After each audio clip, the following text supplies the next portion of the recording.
الحمد لله رب العالمين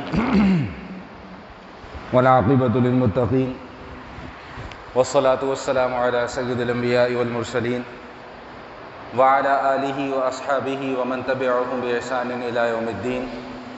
اللهم صل على روح محمد في الأرواح وصل على جسد محمد في الأجساد وصل على قبر محمد في القبور.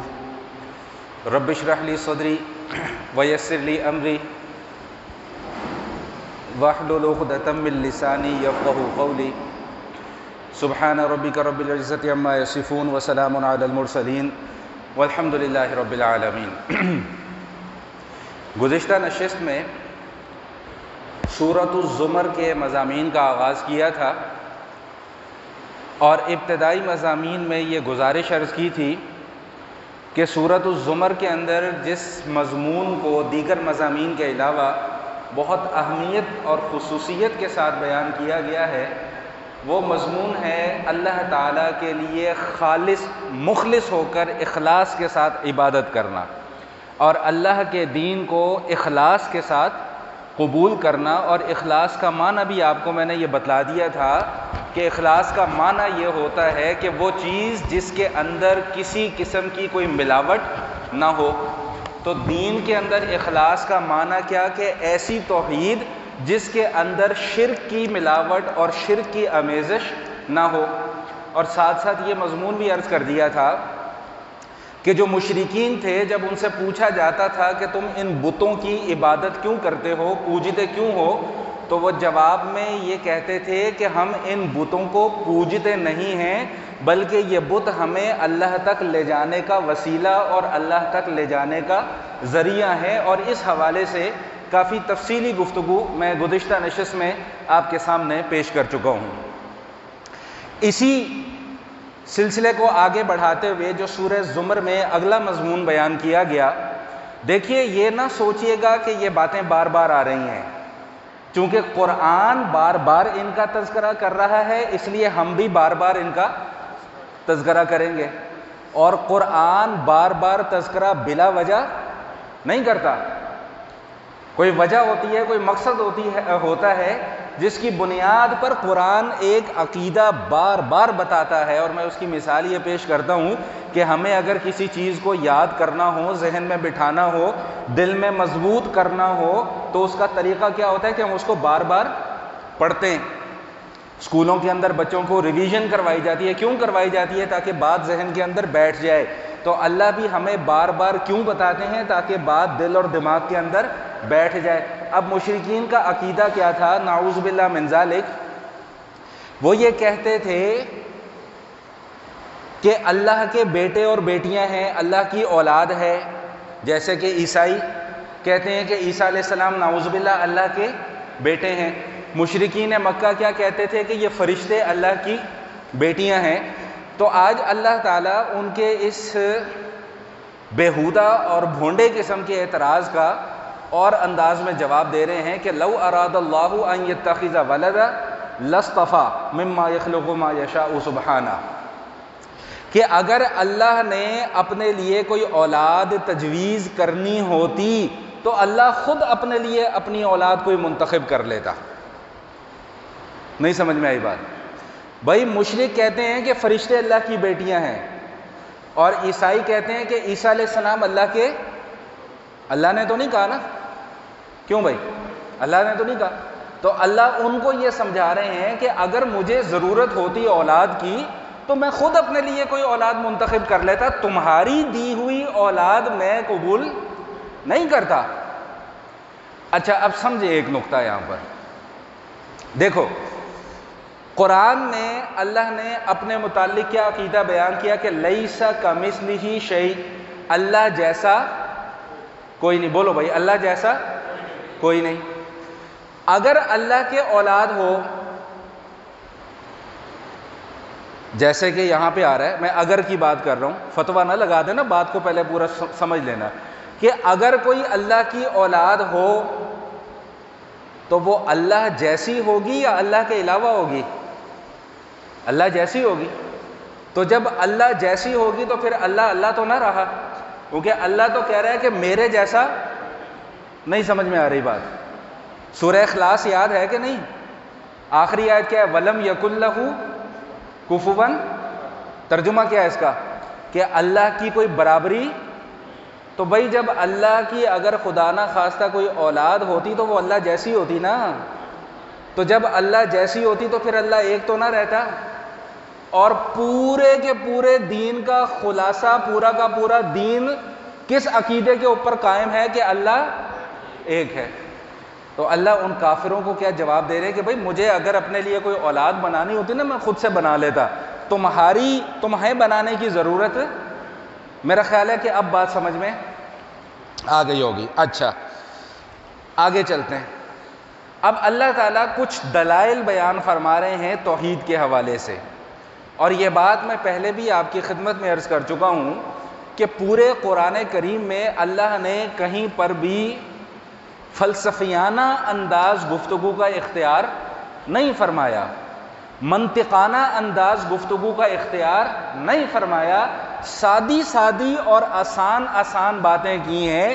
اچھا اب وہ میری بدقسمتی ہے کہ مجھے وہ سادی باتیں بھی سمجھ میں نہیں آتی، میں اس میں سے بھی بال کی کھال نکالنے کی کوشش کرتا ہوں. کل میرا ایک جگہ پر بیان تھا، تو بیان کے بعد ایک نوجوان میرے پاس آیا، کہنے لگا جی یہ ایک سوال ہے. میں کہا پتہ نہیں کتنا بڑا سوال ہوگا. میں کہا پوچھو بھائی. کہنے لگا جی اللہ کہتا ہے کہ میں شرک کے علاوہ کسی گناہ کو معاف نہیں کروں گا، باقی سارے گناہوں کو معاف کر دوں گا. میں نے کہا جی بالکل، اللہ نے کہا ہے کہ میں شرک کے علاوہ باقی گناہوں کو اگر چاہوں گا تو معاف کر دوں گا. تو کہتے جی شیطان نے تو شرک نہیں کیا تھا. سوال سمجھ میں آیا؟ کہتے جی شیطان نے شرک تو نہیں کیا تھا. تو میں نے کہا شیطان نے شرک تو نہیں کیا تھا لیکن کفر تو کیا تھا. کہتا نہیں جی اس نے تو تکبر کیا تھا. تو میں نے کہا کفر اور کہتے کسے؟ کفر اور کہتے کسے؟ بہرحال خلاصہ کلام یہ ہے، بتانے کا مقصد، یہ قصہ سنانے کا مقصد یہ تھا کہ وہ نوجوان جو ہے نا اس کی طبیعت مطمئن نہیں ہوئی. میں نے کی بھی نہیں، خیر ابھی موڈ نہیں تھا میرا کیونکہ میں پہلے ہی بیان کر چکا ہوا تھا. تو میں نے اسے پھر کہا، میں نے کہا یار کسی دن آنا بیٹھ کے بات کریں گے. تو جو بات بتانے کا مقصد تھا وہ یہ تھا کہ بھائی اللہ کا کام ہے بتانا، نبی کا کام ہے سمجھانا. اب اللہ کے بتانے سے اور نبی کے سمجھانے سے کسی کو بات سمجھ میں آ جائے بہت اچھی بات، لیکن اگر اس کے باوجود بھی کوئی ٹامک ٹوئیاں کرتا رہے، بقول شخصے کے لچ تلتا رہے اپنی بیچ میں بلا وجہ کی، تو پھر بھائی اس کے ہم ذمہ دار نہیں ہیں. تو اللہ بڑے آسان آسان اور سیدھے سیدھے الفاظ میں ہمیں دین سمجھا رہے ہیں، ہمیں اپنی توحید سمجھا رہے ہیں. سنیے ذرا اور سر دھنیے اور اپنا عقیدہ پختہ کیجیے. میں اختصار کے ساتھ ان آیات سے گزر رہا ہوں تاکہ باقی مضامین پر بھی گفتگو ہو سکے. اللہ کیا فرما رہے ہیں کہ خلق اللہ السماوات والارض بالحق. یہ جو تمہیں آسمان نظر آتا ہے نا، یہ کسی اور کی تخلیق نہیں، اللہ کی تخلیق ہے. جس زمین پر تم چلتے پھرتے ہو یہ کسی اور کی تخلیق نہیں، یہ اللہ کی تخلیق ہے. اور یہاں پہ ایک لفظ کا اور اضافہ فرما دیا کہ بالحق. بالحق کا کیا مطلب ہے جو میں پہلے بھی آپ کے سامنے بیان کر چکا کہ اللہ نے آسمان بنایا اور پھر اس کو اس کے حال پہ چھوڑ دیا، ایسا نہیں. اللہ نے زمین بنائی پھر اس کو اس کے حال پہ چھوڑ دیا، ایسا نہیں. آپ گاڑی خرید کے لاؤ، نئی گاڑی برینڈ نیو 0 میٹر، اور گھر لا کر اس پہ کور چڑھا دو اور کھڑی کر دو بند کر کے، اور اس کو 5-6 سال استعمال ہی نہ کرو، تو یہ گاڑیوں والے حضرات یہاں پر بیٹھے ہوئے یہ آپ کو بتائیں گے کہ وہ گاڑی کھڑے کھڑے ہی کیا ہو جائے گی؟ ناکارہ. استعمال کے اس کا کوئی نہ کوئی پرزہ ضرور خراب ہو جائے گا. کیوں؟ کہ ہم جس مقصد کے لیے لے کے آئے وہ مقصد ہم نے پورا اس گاڑی کے ساتھ کیا نہیں. تو گویا کہ اگر ہم یوں کہیں کہ ہم گاڑی لے کے آئے اور ہم نے اس کو اس کے حال پہ چھوڑ دیا، تو بھائی پھر وہ کسی حال کی بھی نہیں رہے گی۔ یہ سمجھانے کے لیے بات کر رہا ہوں کہ اللہ نے آسمان بنایا تو اس کو اس کے حال پہ ہی نہیں چھوڑ دیا، اس کا نظام اپنے ہاتھ میں رکھا۔ اللہ نے زمین بنائی، زمین بنا کر اس کو اس کے حال پر نہیں چھوڑ دیا، اس کا انتظام اپنے ہاتھ میں رکھا۔ خلق اللہ السماوات والارض بالحق، اور پھر اس کے اندر چونکہ رد و بدل ضروری تھا، اس لیے یکبر اللہ اللیل علی النہار ویکبر النہار علی اللیل، اللہ نے نظام ایسا بنا دیا کہ کبھی رات آ جاتی ہے، کبھی دن آ جاتا ہے، رات سمٹ جاتی ہے، دن آ جاتا ہے، دن لپٹ جاتا ہے، رات آ جاتی ہے۔ یہ سارا کا سارا نظام جس دن سے اللہ پاک نے کائنات کی تخلیق فرمائی ہے، اس دن سے لے کر جب تک اللہ کے علم میں اس کائنات کا وجود ہے، تب تک یہ سلسلہ چلتا تھا، چلتا ہے اور اسی طرح چلتا رہے گا۔ اور اس ترتیب کے اندر نہ پہلے کوئی کمی بیشی واقع ہوئی، نہ اب ہو رہی ہے، اور نہ قیامت کی صبح تک ہوگی۔ اللہ کے سوا کون کر سکتا ہے یہ؟ میں آسان لفظوں میں سمجھا رہا ہوں، میں کوئی منطقی گفتگو آپ کے سامنے نہیں کر رہا۔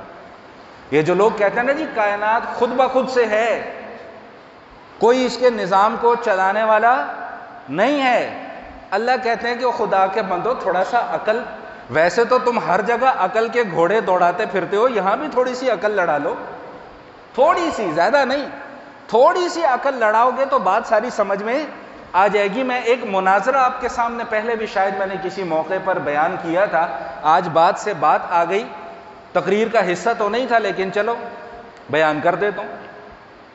امام ابو حنیفہ رحمۃ اللہ تعالی علیہ، سب بولیں بھائی رحمۃ اللہ تعالی علیہ، اس لیے کہ امام ابو حنیفہ ہمارے چھوٹے بھائی نہیں ہیں، تو جب بڑوں کا نام آئے تو ادب سے لیا جائے، اور ان کی دین کے لیے کیا خدمات ہیں، کبھی موقع ملا گفتگو آئی تو پھر بیان کروں گا۔ ایک دہریے نے چیلنج کر دیا کہ جی تم کہتے ہو کہ تمہارا اللہ ہے اور ایک اللہ ہے، میں کہتا ہوں کہ اللہ نہیں ہے، میرے ساتھ مناظرہ کرو اس مضمون پر۔ امام صاحب رحمۃ اللہ تعالیٰ نے فرمایا کہ ٹھیک ہے مناظرہ ہوگا، لیکن شرط یہ ہے کہ مناظرہ بھرے مجمع میں ہوگا اور وقت مقررہ پر ہوگا، جو وقت مقررہ پر نہیں پہنچا وہ مناظرہ ہار جائے گا۔ اس نے کہا جی مجھے شرط قبول ہے۔ جس دن مناظرہ تھا وقت مقررہ پر، امام صاحب رحمۃ اللہ تعالی علیہ جان بوجھ کے تاخیر سے پہنچے۔ اس نے کھپ مچا دی کہ دیکھو بھائی تمہارا امام مناظرہ ہار گیا، اس کی اپنی شرط تھی کہ مناظرہ وقت مقررہ پر ہوگا، اب یہ خود دیر سے آیا۔ اس نے تو امام صاحب رحمۃ اللہ نے فرمایا کہ پہلے میری بات سن لو، میرا عذر سن لو، اس کے بعد پھر تم اپنا فیصلہ سنا دینا۔ اس نے کہا جی بیان کریں۔ فرمایا کہ بھائی عذر یہ ہوا کہ میرا گھر دریا کے دوسری جانب ہے، جب میں دریا کے کنارے پر پہنچا تو وہاں پر کوئی کشتی موجود نہیں تھی، میں انتظار میں تھا کہ اچانک میں نے دیکھا کہ ایک درخت خود بخود کٹنا شروع ہو گیا، اور وہ درخت جب کٹ گیا تو میں نے دیکھا کہ اس کے ٹکڑے ٹکڑے ہونا شروع ہو گئے۔ کہتے پھر جب وہ ٹکڑے ٹکڑے ہو گیا تو میں نے دیکھا کہ وہ ٹکڑے سارے آپس میں خود بخود ملنا شروع ہو گئے۔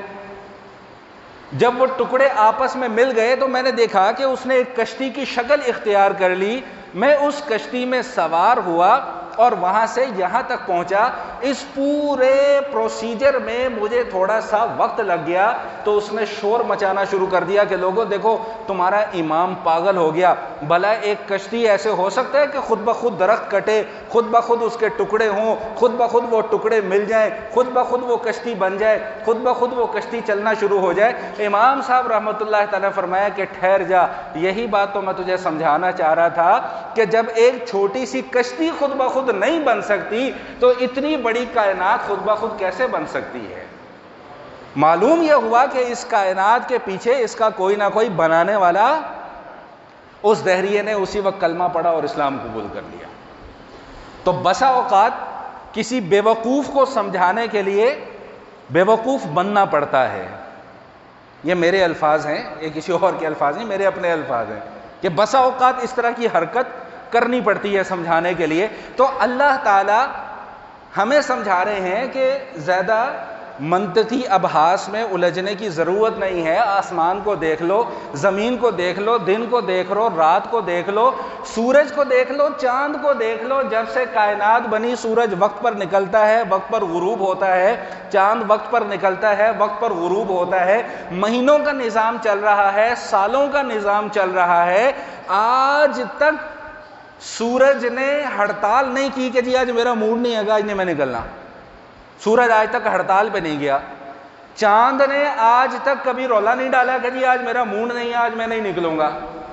ستاروں نے کبھی اس معاملے میں اپنی مرضی، یہ ایک انسان ہی ہے کہ جس کو باوجود اس کے کہ اللہ نے اشرف المخلوقات بنا دیا، لیکن اس کے باوجود انسان کے رولے نہیں مکندے آندے۔ آج میرے ساتھ یہ ہو گیا، آج میرے ساتھ وہ ہو گیا، آج میں نے دفتر نہیں جانا، آج میں نے کام پر نہیں جانا، آج میں ہڑتال کر دوں گا، اب میری تنخواہ بڑھا دو تو اب میری ضروریات پوری نہیں ہو رہی ہیں، تو میرے ساتھ یہ نہیں ہو رہا، تو میرے ساتھ وہ نہیں ہو رہا۔ شکر گزاری کی خصلت ہمارے اندر سے مفقود ہو چکی ہے۔ ابھی آگے اس کا تذکرہ آ رہا ہے، وہاں پر انشاءاللہ تھوڑی سی گفتگو کروں گا۔ تو اللہ کہہ رہے ہیں زیادہ لمبی چوڑی تقریریں تو نہ مجھے کرنے کی عادت ہے نہ میں کرتا ہوں، اللہ کہہ رہے ہیں تو سمجھ جاؤ۔ اور پھر بات یہیں پر ختم نہیں ہوتی۔ اللہ فرماتے ہیں کہ اگر تمہیں آسمان بہت بڑا لگتا ہے، یہ دلیل بڑی مشکل لگتی ہے، زمین کا حجم بہت زیادہ ہے، دلیل تمہیں مشکل لگتی ہے، تو چلو کوئی بات نہیں، اپنے 6 فٹ کے وجود پر ذرا ایک نظر دوڑا لو کہ تم کیا تھے اور تمہیں کیا بنا کر اللہ نے پیش کر دیا۔ اللہ کہتے ہیں کہ یخلقکم فی بطون امہاتکم، پہلا پروسیجر اللہ تعالیٰ بتا رہے ہیں کہ تمہاری ماؤں کے پیٹ میں اللہ نے تمہیں پالا ہے۔ اللہ اکبر کبیرہ۔ میرا ماننا یہ ہے کہ دنیا کے اندر اس سے بڑی کوئی اور دلیل توحید کے اوپر نہیں ہے۔ ضرورت ہی نہیں ہے کہیں اور جانے کی، ضرورت ہی نہیں ہے دریاؤں کو، سمندروں کو، سورج کو اور چاند کو اور ستاروں کو دیکھنے کی۔ انسان صرف اپنے وجود کے اوپر غور کر لے، اگر سچے دل سے غور کرے گا، خلوص نیت سے غور کرے گا تو دل کی آنکھیں انشاءاللہ کھل جائیں گی۔ اللہ کہتے ہیں کہ یخلقکم فی بطون امہاتکم، ماں کے پیٹ کے اندر بند ہے چاروں طرف سے، وہاں پہ تمہیں کھلا بھی رہا ہے، پلا بھی رہا ہے۔ میری بات پر یقین نہیں آتا، کسی کوئی میڈیکل کا اسٹوڈنٹ یہاں پر بیٹھا ہو تو اس سے پوچھ لیجئے گا، وہ ڈاکٹر صاحب بیٹھے ہوئے ان سے تصدیق کر لیجئے گا۔ ماں کے پیٹ کے اندر تمہیں کھلاتا بھی ہے، تمہیں پلاتا بھی ہے، تمہاری روزی کا انتظام اس نے وہاں پر کر کے رکھا ہوا ہے۔ اور فی ظلمات ثلاث، اللہ کہہ رہے ہیں 3 اندھیروں میں تمہیں رکھا ہوا ہے، اس کے باوجود تم وہاں پر سانس لے رہے ہو۔ 3 اندھیرے کیا ہیں؟ ڈاکٹر صاحب اس بات کی زیادہ بہتر تشریح کر دیں گے، میں تو ایک طالب علم ہوں۔ ایک ماں کے پیٹ کا اندھیرا ہے، ایک رحم کا اندھیرا ہے، ایک اس جھلی کا اندھیرا ہے جس کے اندر بچہ اللہ بنا کر رکھ دیتے ہیں۔ اور یہ تو ساری باتیں چلو بہت بعد میں جا کر آتی ہیں نا، یہ تو بہت بعد میں جا کر آتی ہیں۔ جس وقت تمہاری تخلیق کا فیصلہ ہو چکا تو اس وقت تو تم ایک بالکل معمولی سے ایک کیڑے کی شکل میں تھے، ایک جراثیم کی شکل میں تھے۔ اللہ تعالیٰ نے اس گندے پانی کے قطرے کے اندر پلنے والے جراثیم سے، ایک جرثومے سے کتنا خوبصورت انسان بنا کر کھڑا کر دیا۔ فتبارک اللہ احسن الخالقین۔ اللہ قرآن میں ارشاد فرما رہے ہیں کہ اللہ سے بہتر ہے کوئی تخلیق کرنے والا؟ اللہ سے بہتر ہے کوئی پیدا کرنے والا؟ پھر اتنی باتیں ہونے کے باوجود توحید پر ہمارا عقیدہ اتنا کمزور کیوں ہے؟ اصل بنیاد یہ ہے، اصل جڑ یہ ہے کہ ہمیں اس راستے پر آنے ہی نہیں دیا جاتا، ہمیں دین کے راستے پر چلنے ہی نہیں دیا جاتا، ہمیں حق سمجھنے کی طرف آنے ہی نہیں دیا جاتا۔ اگر ہم حق سمجھنے کی طرف آئیں تو ہماری دکانیں نہ بند ہو جائیں، ہمارے کاروبار نہ بند ہو جائیں، چلتے پھرتے ہمارے بزنس نہ بند ہو جائیں کہ جہاں سے ہمیں لاکھوں روپے کی ماہانہ آمدنی وصول ہوتی ہے۔ اگر ہم لوگوں کو حق بتانا شروع کر دیں، ہم سے مراد میں نہیں ہوں الحمدللہ، جی ہاں، تو اللہ تعالیٰ فرما رہے ہیں کہ یہ توحید کے دروازے تمہارے لیے کھولے ہیں، ذرا اپنی عقل کی کھڑکیاں کھول لو تو ساری کی ساری بات تمہیں سمجھ میں آ جائے گی۔ یہاں تک اللہ تعالیٰ نے بڑے ہی آسان اور بڑے ہی سادے سے انداز میں توحید کا مضمون سمجھایا اور اس کے بعد اپنا تعارف پیش کیا. میں یہ آیت اب آپ کے سامنے پڑھ رہا ہوں, میرا تو دل ہل گیا. اب پتہ نہیں آپ پر یہ آیت اثر انداز ہوتی ہے کہ نہیں ہوتی ہے.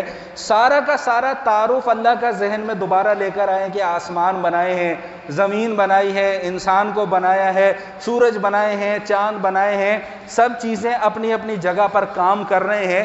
یہ ساری باتیں بیان کرنے کے بعد اللہ پاک ارشاد فرماتے ہیں کہ ذالکم اللہ ربکم, یہ تمہارے رب کا تعارف ہے,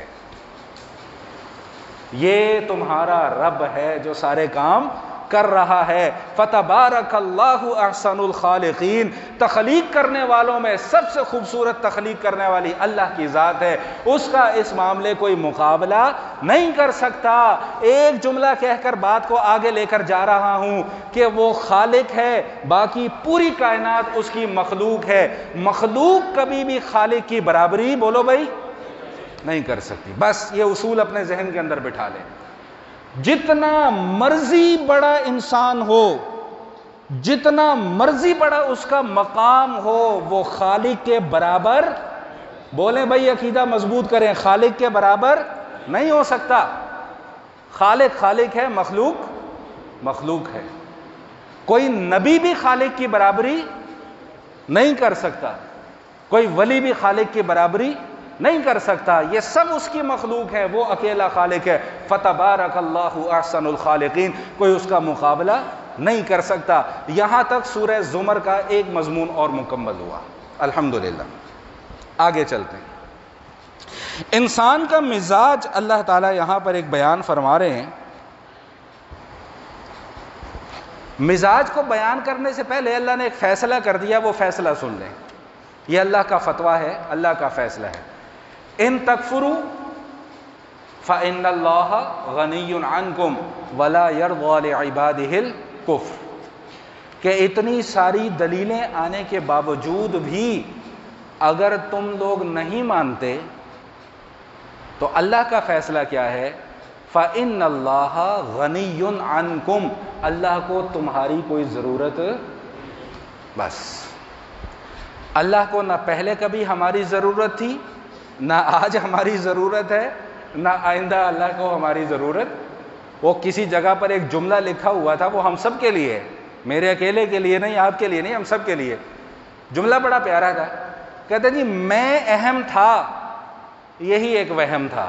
بس ہم میں سے ہر بندہ یہ سمجھتا ہے کہ میں پتہ نہیں کیا چیز ہوں بھائی, میں معاشرے کی ضرورت ہوں, میرے بغیر معاشرہ چل ہی نہیں سکتا, میرے بغیر معاشرہ مکمل ہی نہیں ہو سکتا, میرے بغیر مخلوق کی تکمیل نہیں ہے, کائنات کی تکمیل نہیں ہے. تو کہنے والے نے بڑا پیارا سا 2 لفظوں کے اندر بات ختم کر دی کہ یہ تیرا سب سے بڑا وہم ہے. تو محتاج ہے, وہ محتاج نہیں ہے. تم ضرورت مند ہو, وہ ضرورت مند نہیں ہے. تم مخلوق ہو, وہ مخلوق نہیں ہے, وہ خالق ہے. تو اللہ بڑے 2 ٹوک لفظوں میں فیصلہ کر دیا, ان تکفروا فإن اللہ غنی عنکم. بھائی یہ سارے دلیلیں آ جانے کے باوجود بھی اگر تم حق قبول نہیں کرتے ہو, توحید کو نہیں مانتے ہو, تو فإن اللہ غنی عنکم, بھائی اللہ کو تمہاری کوئی ضرورت نہیں ہے. وَإِن تشکروا, کتنا خوبصورت جملہ, وَإِن تشکروا یرضہ لکم, ہاں اگر تم اس کی فرما برداری کرو, اطاعت گزاری کرو, اس کی نعمتوں پر شکر گزاری کرو گے, تو اللہ نے 2 لفظوں میں فیصلہ فرما دیا, یرضہ لکم, وہ تم سے راضی ہو جائے گا. کوئی مشکل کام نہیں ہے بھائی, کوئی مشکل کام نہیں ہے. بس جو ہمارے ذمہ فرائض اور واجبات ہیں ان کی پابندی کرنی ہے, بس اس کے علاوہ کوئی پابندی ہمارے اوپر نہیں ہے. آگے اللہ تعالیٰ انسان کا ایک مزاج بیان فرما رہے ہیں. اس گفتگو کو تھوڑا توجہ کے ساتھ سن لیجئے گا, انشاءاللہ کام آئے گی. اللہ تعالیٰ انسان کا مزاج یہ بیان فرما رہے ہیں کہ وَإِذَا مَسَّ الْإِنسَانَ, کہ جب انسان کو کوئی تکلیف پہنچتی ہے تو بھاگا دوڑا یہ انسان ہماری طرف آتا ہے, اور جب ہم اس سے اس تکلیف کو دور کر دیتے ہیں تو ہمیں بھول جاتا ہے. بات سمجھیے گا ذرا. اور اللہ فرماتے ہیں کہ جب ہم تکلیف دور کر دیتے ہیں تو دوبارہ توحید کا راستہ چھوڑ کر شرک کا راستہ اختیار کرنے لگتا ہے۔ میں اس مسئلے کو تھوڑا سا واضح کر کے بیان کرنا چاہ رہا ہوں۔ دیکھیں، دو قسم کے طبقات ہیں ابھی بھی اس دنیا کے اندر، ایک اللہ کو ماننے والے، ایک اللہ کو نہ ماننے۔ بھائی میرے ساتھ آپ نے ہاں میں ہاں ملانی تاکہ مجھے پتہ چلے کہ سب جاگ رہے ہیں، کیونکہ بس آخری 2-4-5 منٹ ہیں، اسی میں کام کی 2-4 باتیں ہونی ہیں۔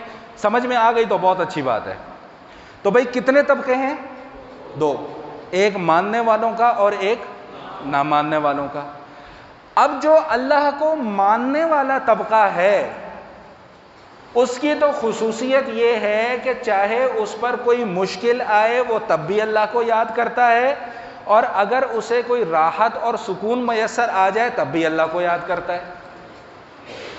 بھائی آپ اپنے معاشرے کے اندر دیکھ لیں، کوئی خوشی کا موقع آئے ہم تب بھی کیا کرتے ہیں؟ یا اللہ تیرا شکر۔ اور کوئی غمی کا موقع آئے تو کیا کہتے ہیں؟ انا للہ و انا الیہ راجعون۔ تو وہاں بھی اللہ کو یاد کرتے ہیں، یہاں بھی اللہ کو یاد کرتے ہیں۔ لیکن جو نہ ماننے والا طبقہ ہے، ایک وقت ایسا آتا ہے کہ یہ بھی اللہ کو مجبوراً پکارتے ہیں، اور اللہ نے قرآن پاک میں ان کی کئی جگہ پر تذکرہ فرمایا ہے کہ اگر کشتی کہیں سمندر میں پھنس جائے تو اس وقت بھی ان کو رام بھی یاد نہیں آئے گا، کرشن بھی یاد نہیں آئے گا، ان کو شیو بھی یاد نہیں آئے گا، ان کو یسوع مسیح بھی یاد نہیں آئے گا۔ اس وقت اگر کوئی یاد آئے گا تو اللہ یاد آئے گا کہ بس ایک وہی ہے جو نکال سکتا ہے۔ میں نے پہلے بھی شاید آپ کو بتایا تھا کہ دنیا کا کوئی مذہب ایسا نہیں ہے کہ جس میں ایک بڑی طاقت کا تصور موجود نہ ہو، کوئی مذہب دنیا کا ایسا نہیں ہے۔ ہاں، خرابی یہ ہے کہ باقی مذاہب والوں نے 7 چھوٹے چھوٹے اور بھی معبود بنا لیے، کام یہاں سے خراب ہو گیا۔ تو اب اللہ تعالیٰ انسان کا مزاج یہ بیان فرما رہے ہیں کہ جب اس کو مصیبت آتی ہے تو بھاگا دوڑا ہماری طرف آتا ہے، اور جب مصیبت دور ہو جاتی ہے تو پھر ہمیں بھول جاتا ہے کہ جیسے کہ ہمیں جانتا ہی نہیں ہے۔ اب یہاں پر ایک فرق ہے، اس فرق کو ذہن نشین فرما لیجئے، پھر میں بات کو ختم کرتا ہوں۔ دیکھیں، کافر کا تو یہی وتیرہ ہے کہ وہ تو موقع کی مناسبت سے اللہ کو یاد کرے گا پھر بھول جائے گا۔ مسلمان کی یہ شان نہیں ہے۔ نبی پاک صلی اللہ علیہ وآلہ وسلم فرماتے ہیں کہ مسلمان کا، مومن کا معاملہ بھی عجیب ہے، اسے تکلیف پہنچتی ہے، صبر کرتا ہے، اللہ اجر دیتے ہیں، اسے راحت ملتی ہے، شکر ادا کرتا ہے، اللہ پھر بھی اجر دیتے ہیں۔ ہمارے لیے تو اللہ نے یہ راستہ رکھا ہوا ہے۔ پھر بھی اکثر لوگ یہ کہتے ہیں کہ جی یہ کیا بات ہوئی جی، جب مصیبت آئی تو اللہ کی طرف دوڑنا شروع کر دیا، اور جب مصیبت دور ہو گئی تو پھر اللہ سے دور ہو گئے۔ میں یہ کہتا ہوں کہ یہ مسلمان ہونے کی علامت ہے۔ صرف کلمہ گو لوگوں کے لیے بات کر رہا ہوں، کافروں کی بات نہیں کر رہا۔ ان میں اور ہمارے میں بہت فرق ہے۔ ہمارے بزرگ یہ بتاتے ہیں کہ انسان پر جو پریشانیاں آتی ہیں وہ 2 طرح کی ہوتی ہیں، یا تو وہ اللہ کی طرف سے سزا ہوگی یا اللہ کی طرف سے آزمائش ہوگی۔ توجہ سے سنیے گا اس گفتگو کو، بڑے کام کی گفتگو ہے۔ پریشانیاں 2 طرح کی ہوتی ہیں، یا تو اللہ کی طرف سے سزا ہوگی یا اللہ کی طرف سے آزمائش ہوگی۔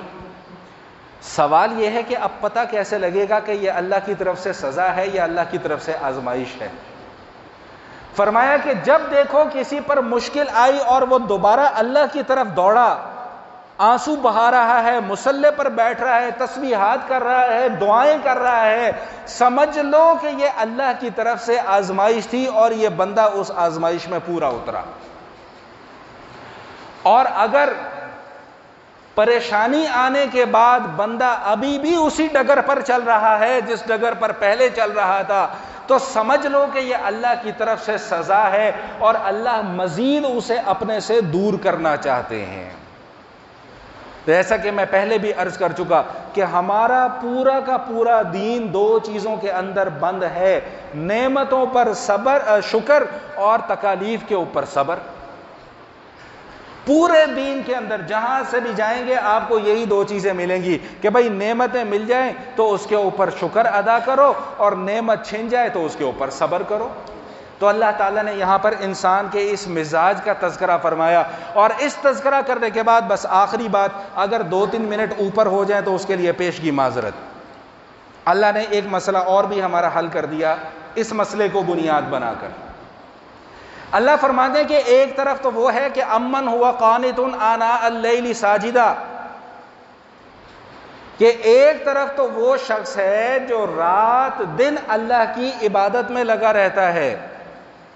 قل هل يستوي الذين يعلمون والذين لا يعلمون، ایک طرف وہ شخص ہے جو اللہ کی عبادت میں لگا رہتا ہے، جانتا ہے کہ یہ کروں گا تو مجھے کامیابی ملے گی، اور ایک طرف وہ شخص ہے کہ جس کے پاس علم نام کی کوئی چیز نہیں ہے۔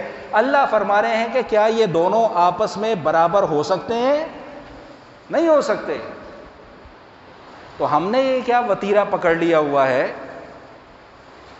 کہ ہم نٹ پونجیوں کو علماء کے مقابلے میں لا کر کھڑا کر دیتے ہیں؟ ہم نے یہ کیا کب سے یہ کام کرنا شروع کر دیے؟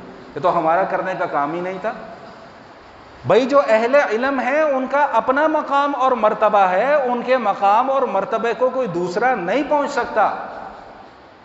ہمارے ایک دوست ہیں، شاید بیٹھے ہوں یہاں پر، شاید نہ ہوں، انجینئر ہیں وہ، تو ابھی پرسوں ترسوں میری ان سے بات ہو رہی تھی، تو بات کرتے کرتے میں نے ان کے سامنے یہ گزارش عرض کی، میں نے کہا جی آپ ہیں سول انجینئر، یہ گھر بنانا، ان کی پیمائشیں کرنا، یہ کرنا وہ کرنا، یہ سب آپ کا کام ہے۔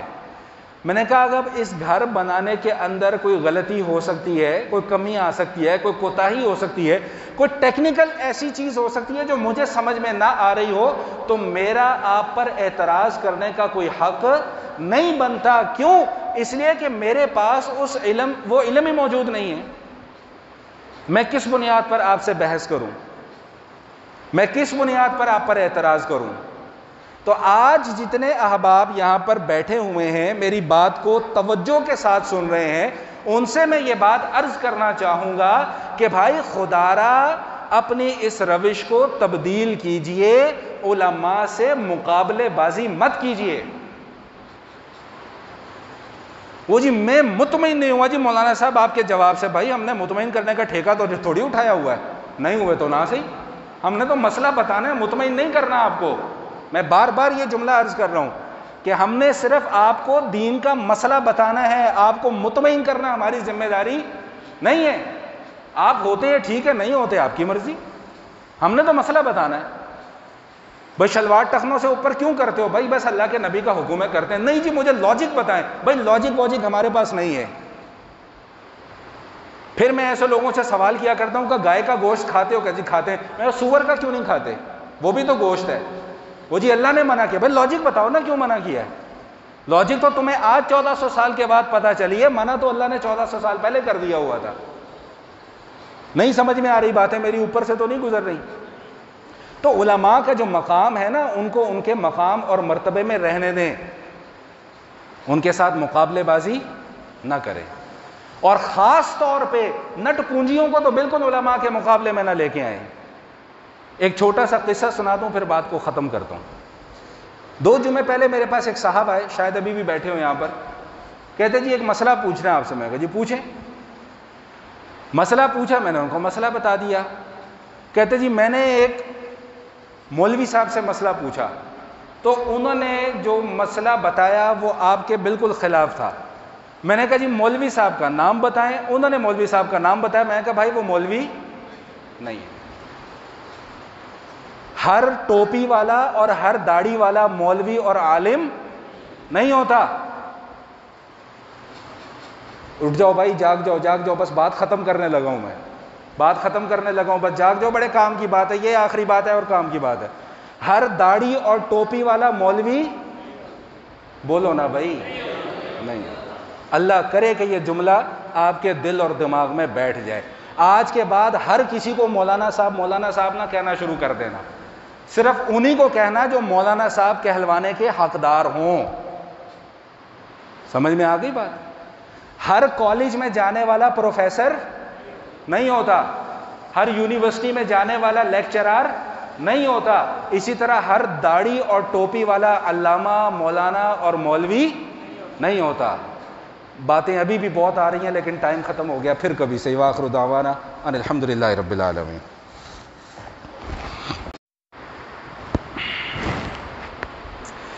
الحمدللہ رب العالمین والعاقبۃ